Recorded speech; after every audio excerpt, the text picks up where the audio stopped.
रुख करेंगे बंगाल के मालदा का, जहां पर इस वक्त प्रधानमंत्री नरेंद्र मोदी रोड शो कर रहे हैं।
तो अभी तक 13 सीटों की 13 राज्यों की 88 सीटों पर मतदान हो चुका है और इन 88 सीटों पर कहां पर कितना मतदान हुआ है। यूपी में 11 बजे तक 24% ज्यादा मतदान हुआ है, एमपी में 28% ज्यादा मतदान हुआ है, त्रिपुरा में सबसे ज्यादा 35%। वहीं सभी राज्यों में शुरुआती खासा जोश तकरीबन 11 बजे तक देखा गया। यहां मेरे पीछे आप अगर तस्वीरें इस वक्त देख पा रहे हैं तो इक्का दुक्का लोग ही इस वक्त पहुंच रहे हैं। दरअसल ये वो समय है 12 बजे से 3 बजे का, जब बहुत कम संख्या में लोग मतदान करने के लिए पहुंचते हैं।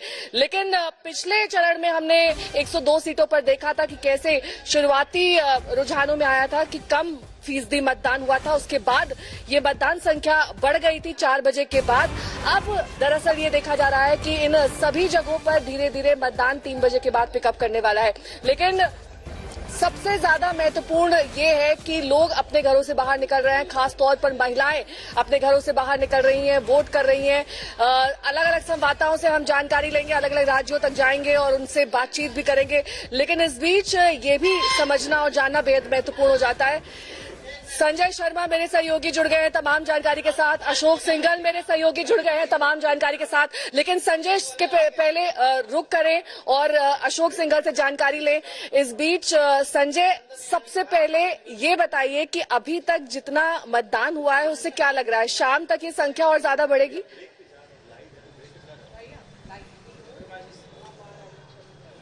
अगर हम अमरोहा की बात करें तो अमरोहा में ऐसे भी बाकी अन्य चुनावों का रिकॉर्ड देखें तो सबसे ज्यादा वोटरों का टर्नआउट होता है और इस बार भी दोपहर 12 बजे से लेकर 12 बजे तक लगभग 35 से 40% मतदान औसतन हो चुका है और उम्मीद की जा रही है कि जुमे की नमाज के बाद लोग घरों से निकले हैं जुमे की नमाज अदा करने, तो इसके बाद फिर वो वोट भी डालते हुए आ जाएंगे। चूंकि धूप तेज है लेकिन तेज धूप के साथ साथ हवा भी अच्छी खासी बह रही है जिससे लोगों की परेशानी उतनी ज्यादा नहीं है। लेकिन जहां तक हम बात करें यहाँ तिकोना मुकाबला है जिसमें एक और कांग्रेस और सपा के उम्मीदवार कुंवर दानिश अली हैं, दूसरी ओर कंवर सिंह तंवर हैं, बीजेपी के उम्मीदवार हैं, तीसरी ओर बसपा के उम्मीदवार भी हैं। लेकिन जहां तक बात की जाए सुबह से लगभग 11 बजे तक अच्छी खासी तादाद में हर एक बूथों पर जहां जहां हम गए वहां पर लोगों की तादाद अपनी बारी का इंतजार करते हुए लोग दिखे। ये अलग बात है कि दोपहर के बाद ऐसे भी मतदान की रफ्तार धीमी हो जाती है, लेकिन जैसे जैसे सूरज ढलेगा वैसे वैसे उम्मीद की जा रही है कि बाकी बचे हुए के मतदाता भी बाहर निकलेंगे। चूंकि ये इलाका जहां मैं हूं इस इलाके का नाम है दानिश मंदान, यानी यहाँ बुद्धिजीवी लोग रहते हैं। ये पुराना इलाका है अमरोहा का, तो जाहिर है कि यहाँ ऐसे भी मतदान का प्रतिशत ज्यादा रहता है। तो लोग अपनी उम्मीदों के साथ, उम्मीदवार तो अपनी उम्मीदों के साथ चुनाव लड़ते हैं।